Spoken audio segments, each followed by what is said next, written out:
تو ناظرین بڑھتے ہیں اپنی گفتگو کی طرف. جناب افتخار صاحب، سب سے پہلے تو یہ شہباز شریف کا واقعہ تھوڑا سا بتائیے کہ یہ چمگوئیاں اور یہ جو انفارمیشن ہے یہ کس حد تک درست ہے؟ کیا یہ قابل عمل بھی ہے؟ اور کیا شہباز شریف صاحب واقعی اتنا بڑا خطرہ ہے کہ ان کو نااہل کرنا ضروری ہے؟ دیکھیے، میں شاید بہت پہلے کسی اور انداز میں یہ بات کہہ چکا ہوں جی کہ انتخابی عمل جب بھی کبھی ہوگا، کوشش یہ ہے کہ اس میں پاکستان پیپلز پارٹی اور پاکستان مسلم لیگ نواز کی قیادت ہو ہی نہ، یہ جیلوں میں ہوں.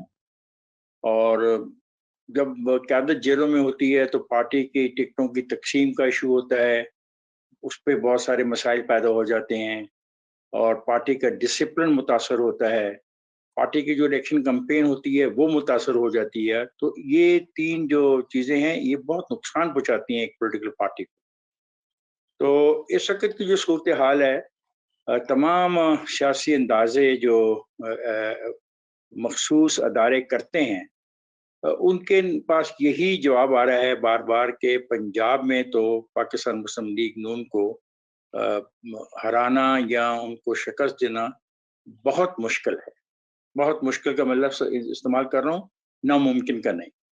تو ایک رستہ رہ جاتا ہے کہ ان کی قیادت کو اپاہج کر دیا جائے. جب قیادت اپاہج ہوتی ہے تو پھر وہ قیادت کے نیچے جو 200-300 لوگ ہوتے ہیں نا، ان کے اندر وہ انڈرسٹینڈنگ نہیں رہ جاتی، کنفیوژن بڑھ جاتا ہے. اور یہ بھی ایک سیاسی اسٹریٹجی ہوتی ہے کہ کنفیوژن کو بڑھاؤ، تاکہ کنفیوژن بڑھنے سے جو دوسرا دھڑا ہے اس کی صفوں میں سراسیمگی پیدا ہو جائے، لا یقینی صورتحال پیدا ہو جائے. اس کو سمجھ نہ آئے کہ وہ کرے کیا اس کا لیڈر اندر چلا گیا، باہر آئے گا نہیں آئے گا. اگر باہر آئے گا تو وہ اس کے رویے میں شاید تھوڑی سی لچک ہو کہ یار باہر کر آ جائے گا تو میں ابھی ادھر ہی بیٹھا رہوں. اور اگر اس کے ذہن میں یہ آ گیا کہ یہ تو لیڈر گیا 4-5 سال کے لیے، تو پھر وہ نئے رستوں کے بارے میں بھی سوچ سکتا ہے. کوئی یہاں پہ کوئی بہت نظریاتی سیاست تو ہم کر ہی نہیں رہے اور نہ ہی کوئی نظریاتی سیاست ہو رہی ہے. تو میں نے شاید آپ ہی کے پروگرام میں پہلے بھی عرض کیا تھا کہ مجھے یہ خدشہ ہے کہ جب ان کے تمام اندازے ناکام ہو جائیں گے پارٹیوں کو توڑنے کے لیے، خاص طور پہ پاکستان مسلم لیگ نون کو شین اور نون میں، تو پھر یہ ہوگا، ان کی قیادت کو اور تنگ کیا جائے گا. دیکھیں 3 لوگ گزشتہ روز مختلف ہائی کورٹس نے مختلف آبزرویشن کے ساتھ ان کو چھوڑا ہے. اگلے دن تیار بیٹھے تھے سپریم کورٹ میں جانے کے لیے. اور ایک اور چیز جو انہوں نے آج کی ہے وہ ہے کہ دوبارہ جسٹس فائز عیسیٰ کے بارے میں پھر پٹیشن کرتا ہے، کیونکہ وہ ایسی صورتحال پیدا رکھنا چاہتے ہیں جس میں غیر یقینی صورتحال ہو اور لوگ خوف زدہ رہیں ان کی طاقت سے، ان کے اقتدار سے. یہ ہے اسٹریٹجی. اس اسٹریٹجی کی بنا پہ شہباز شریف کا جیل میں جانا آپ متوقع طور پہ ممکن ہے.